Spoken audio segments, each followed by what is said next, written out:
रक्षाबंधन हिंदू धर्म का एक महत्वपूर्ण त्योहार जो भाई बहन के रिश्तों को समर्पित है।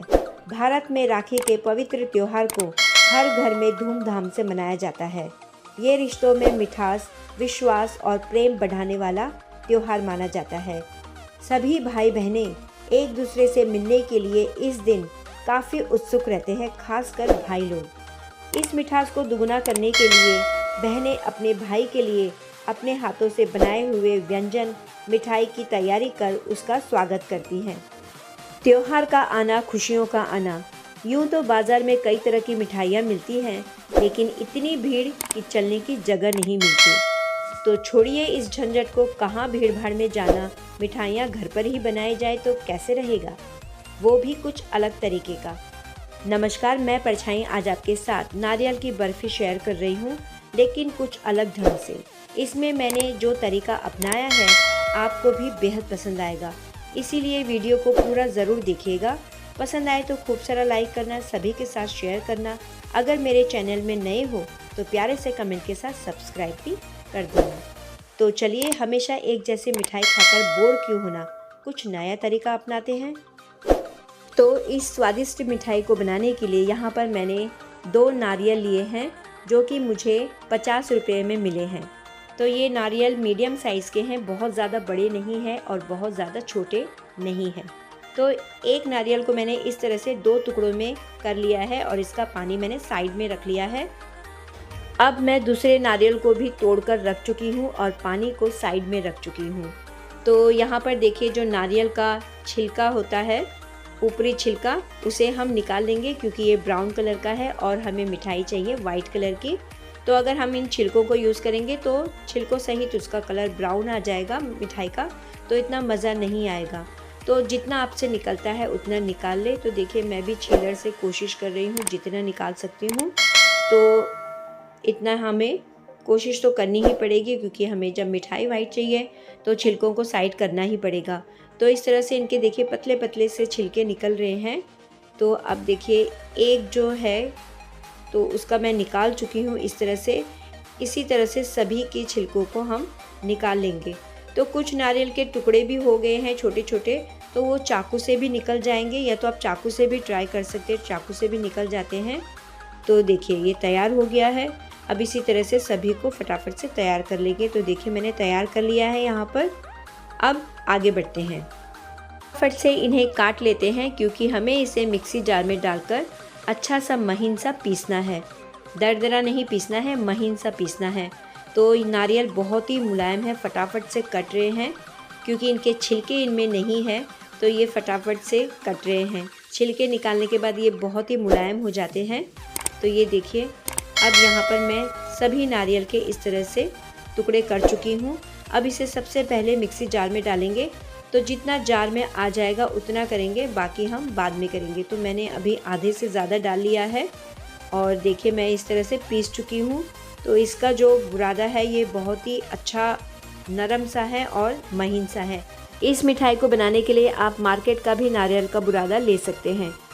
तो चलिए, क्या क्या सामग्री लगेगी इस मिठाई को बनाने के लिए एक बार हम देख लेते हैं। तो 2 कटोरी तो नारियल का बुरादा है, जो हमने फ्रेश नारियल से लिया है। 1 कटोरी शक्कर है, 2 कटोरी दूध है और पौना कटोरी के करीब मिल्क पाउडर है। मैंने एक ही कटोरी का माप लिया है, एक ही कटोरी से सभी चीज़ों का माप लेकर इसमें यूज़ कर रही हूँ। अब एक मैंने कढ़ाई ली है, उसमें मैंने 1 से 2 चम्मच मैंने घी डाल लिया है। घी भी घर का ही बना हुआ है। अब नारियल का बुरादा डाल लेंगे और इसे लो आंच में अच्छी तरह से 2 से 3 मिनट तक भून लेंगे। इसमें जो भी पानी रहेगा नारियल का, तो वो सूख जाना चाहिए, उसे हमें केवल सुखाना है। तो चलिए, लो आंच में इसे 2 से 3 मिनट तक भूनते जाएंगे। लगातार चम्मच हिलाते जाएंगे जिससे कि वो तले पर न लगे। तो हमने हल्का सा घी इसीलिए डाला है जिससे कि वो तले पर न लगे। तो वैसे भी नारियल में तो घी काफ़ी होता है, लेकिन फिर भी हमें चम्मच से इसे हिलाते रहना है। इसका जो पानी है वो अच्छी तरह से सूख जाना चाहिए। तो देखिए, यहाँ पर पानी सूखने लगा है, ये तले से छूटने लगा है नारियल। तो चलिए, अब आगे की तैयारी करते हैं। लो आंच में ही मैंने ये किया था काम। अब इसमें हम डालेंगे दूध। तो दूध यहाँ पर मैंने भैंस का लिया है, तो ये तबेले का दूध है, तो मुझे दूसरा दूध लेने की ज़रूरत नहीं है, ना ही कोई एक्स्ट्रा मलाई यूज़ करने की ज़रूरत है। तो यहाँ पर मैंने 2 कटोरी भरकर दूध का यूज़ किया है। अब यहाँ पर गैस की आंच को मीडियम टू हाई कर लेंगे और इसी आंच में हमें अब इस मिठाई को पकाना है। जब तक कि इसमें दूध अच्छी तरह से रहेगा तब तक हमें तेज़ आंच में ही पकाना है, मीडियम टू हाई आंच में। तो चलिए फटाफट से अब चम्मच से भी बीच बीच में हिलाते रहेंगे, लगातार हिलाने की ज़रूरत नहीं पड़ेगी। तो गैस की आंच आपने देख लिया, मैंने अभी हाई की है। तो अब थोड़ी देर में मैं मीडियम टू हाई करूँगी, जब ये उबाल आने लगेगा तब। और जब ये हल्का सा गाढ़ा हो जाता है तो छींटे आ जाते हैं अपने ऊपर, तब आप अपने मन मुताबिक आप गैस की आंच को low to medium, medium to high कर सकते हैं। तो यहाँ पर देखिए इसमें हल्का हल्का गाढ़ापन आ गया है। तो इसी तरह से इसका पकना बहुत ही ज़रूरी है। इससे नारियल और दूध बहुत अच्छी तरह से एक दूसरे के साथ मिल जाएंगे, तो मिठाई में बहुत ही अच्छा सा स्वाद आएगा, उभर कर आएगा। तो देखिए ये गाढ़ापन काफ़ी हो चुका है, फिर भी हम इसे कम से कम 4 से 5 मिनट तक अच्छी तरह से पका लेंगे। इतना वक्त इसमें लगेगा ही लगेगा। चलिए अब इसमें शक्कर को डाल लेते हैं। अब शक्कर का जो पानी है वो भी, शक्कर जब गलेगी तो उसका पानी छूटेगा, तो ये दूध और भी थोड़ा सा पतला हो जाएगा। तो इसे हमें तेज़ आंच में ही अच्छी तरह से पकाना है। तो ये देखिए जो गाढ़ापन था थोड़ा सा और कम हो गया है क्योंकि हमने इसमें शक्कर डाली है। तो अब शक्कर भी अपना पानी छोड़ेगा, इसीलिए गैस की आंच को मीडियम टू हाई ही रखें और इसी आंच में हमें इसे पकने देना है कम से कम 2 से 3 मिनट तक। तो देखिए अब गाढ़ा गाढ़ा सा हो गया है ये दूध, और इसमें जो हमने नारियल डाला है वो अच्छी तरह से इसमें घुल मिल गया है और शक्कर भी अच्छी तरह से पक चुकी है। अब इसमें हम डालेंगे मिल्क पाउडर। तो देखिए ये इतना गाढ़ा हो चुका है कि इसमें अब मिल्क पाउडर डालेंगे। तो यहाँ पर अब मिल्क पाउडर का यूज़ करेंगे, लेकिन मिल्क पाउडर को हम डायरेक्ट नहीं डालेंगे वरना गुठलियाँ पड़ जाएंगी।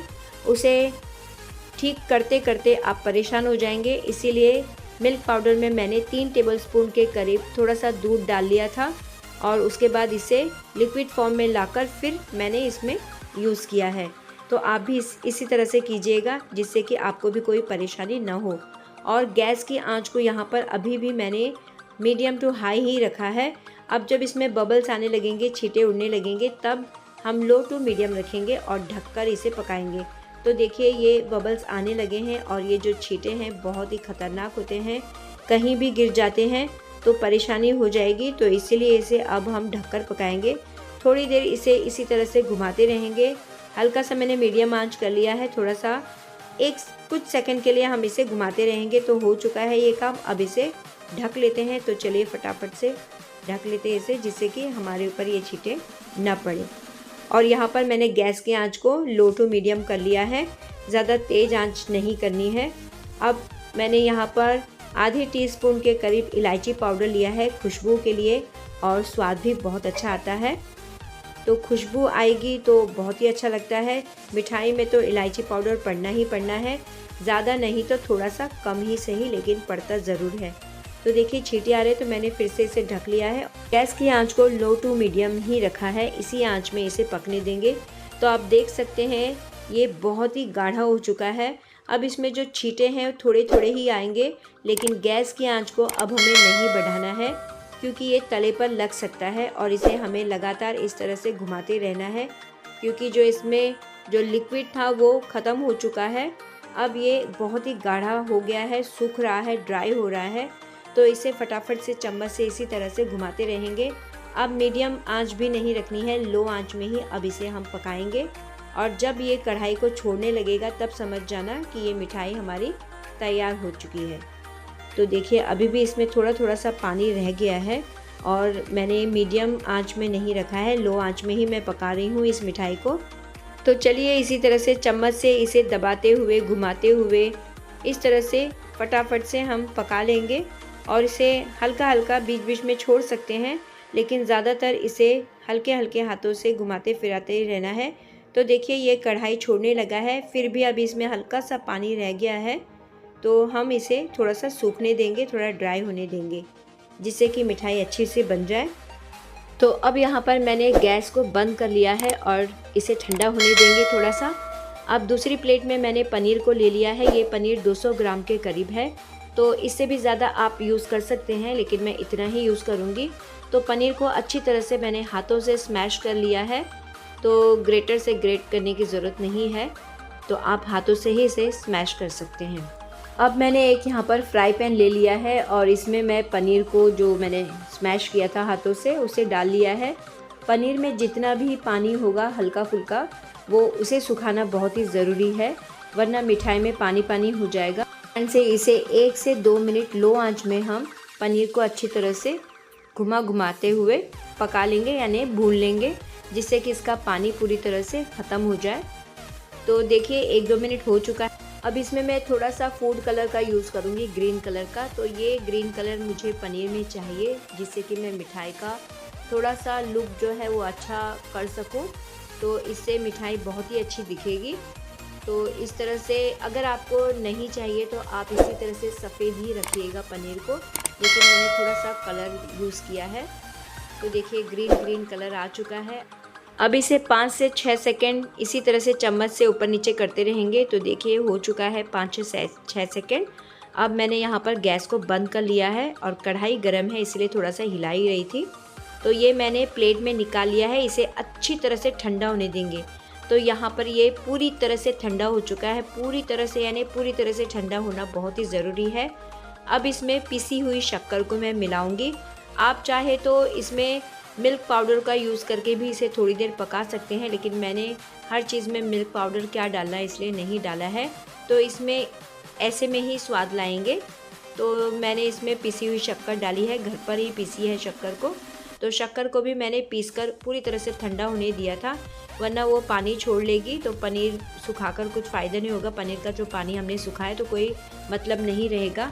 तो ये देखिए शक्कर और पनीर अच्छी तरह से मिल चुके हैं, थोड़ा सा ये मिक्स हो चुका है, बाइंडिंग के लिए तैयार हो गया है। तो इसी तरह से हमें इसे तैयार करना है। अब आप देख सकते हैं कि अब मैं मिठाई को किस तरह से बनाऊंगी। तो ये थोड़ा सा मैंने नया तरीका किया है, इससे बहुत ही अच्छा स्वाद आता है और बच्चों को तो पनीर पसंद होता है, तो बड़ों को भी ये बहुत ही पसंद आएगा। तो यहाँ पर ये नारियल की मिठाई भी पूरी तरह से ठंडी हो चुकी है, इसे भी ठंडा ही रखना है, क्योंकि पनीर में हमने शक्कर को डाला है, पिसी हुई शक्कर को, इसलिए सारी चीज़ें हमें ठंडी ही चाहिए। तो सबसे पहले यहाँ पर मैंने कोई बटर पेपर कुछ नहीं लिया है, थोड़ा सा मोटा प्लास्टिक है, जिससे कि अगर कोई गर्म चीज़ भी आप इसमें रखें तो कुछ फ़र्क नहीं पड़ता है। तो ये अच्छा प्लास्टिक है। तो इसमें मैंने हल्का सा घी लगाते हुए इस मिठाई को इसमें डाल चुकी हूँ और इसे फैला कर ले रही हूँ। तो चौरस शेप में मैं इसे अच्छी तरह से फैला कर लूँगी। पहले मैंने सोचा था कि मैं लड्डू बनाऊँगी, लेकिन हमेशा लड्डू नहीं चाहिए होता है सभी को। इस तरह से करने पर ये मिठाई फटाफट से भी बन जाती है और लड्डू बनाने के लिए थोड़ा सा वक्त लगता है। तो देखिए ये पनीर जो है अब मैं इस मिठाई में पूरी तरह से फैला रही हूँ, यानी कि नीचे रहेगी नारियल की मिठाई, बीच में पनीर रहेगा और उसके ऊपर फिर से एक लेयर आएगी नारियल की मिठाई की। तो इस तरह से जो मिठाई का लुक है वो बहुत अच्छा लगेगा, दिखने में मिठाई बहुत अच्छी लगेगी। हरा हरा कलर और ऊपर से हल्का सा क्रीमी कलर का जो नारियल की मिठाई बन चुकी है उसमें क्रीम कलर आ चुका है, तो ये बहुत ही अच्छा दिखाई देता है। किसी के सामने अगर रखें तो बहुत ही प्यारी लगेगी ये मिठाई। तो इसे मैं इसी तरह से स्क्वायर शेप में, या तो आप ट्रायंगल शेप, जैसे भी आपको शेप जचता है जो फटाफट से हो जाए वो काम करें। तो मैंने इस तरह से मैं स्क्वायर शेप में ही करूँगी, फटाफट हो जाता है ये काम, इसमें टाइम नहीं लगता है। तो देखिए मैं साइड से इसे अच्छी तरह से स्क्वायर शेप में ला रही हूँ, जो कि इसका जो आकार है वो सही रहे, और ऊपर से थोड़ा सा प्लेन करके ले रही हूँ। हल्का हल्का भी प्लेन होगा तो कोई प्रॉब्लम नहीं है। और ऊपर से मैं पिस्ता का थोड़ा सा इस तरह से डाल रही हूँ, ड्राई फ्रूट्स डाल रही हूँ, या तो आप बादाम काजू मिक्स भी डाल सकते हैं। पहले मैंने सोचा था कि किशमिश या कुछ और भी यूज़ करूँ, लेकिन बच्चों को ज़्यादातर नहीं पसंद होता है कुछ भी मिठाई में आना। उन्हें ऐसे लगता है कि मिठाई में कुछ ना डाला जाए, बस प्लेन रहे और हम खा लें। लेकिन मैं फिर भी पिस्ता डालकर ही रहूँगी और मैंने डाल लिया है। तो देखिए ये मिठाई बहुत ही अच्छी लगेगी।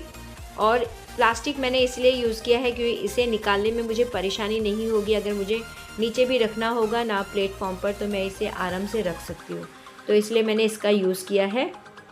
तो देखिए अब मैं इसमें इस तरह से लाइन खींच रही हूँ, जिससे कि हम मिठाई को आराम से निकाल सकें। जो पनीर है उसमें बहुत अच्छी बाइंडिंग आपको नहीं मिलेगी जिस तरह से मैंने किया है, क्योंकि मैंने उसमें मिल्क मेड या मिल्क पाउडर का यूज़ नहीं किया है। लेकिन इस तरह से भी खाने पर ये मिठाई बहुत ही टेस्टी लगती है और दिखाई भी बहुत अच्छी देती है। तो इस तरह से भी आप बनाएंगे ना तो आपके घर के सभी सदस्यों को, आपके मेहमान जो आएंगे उन सभी को बहुत अच्छा लगेगा। तो इस तरह से देखिए मैंने ट्रायंगल शेप भी दिया है, चौरस का शेप भी दिया है।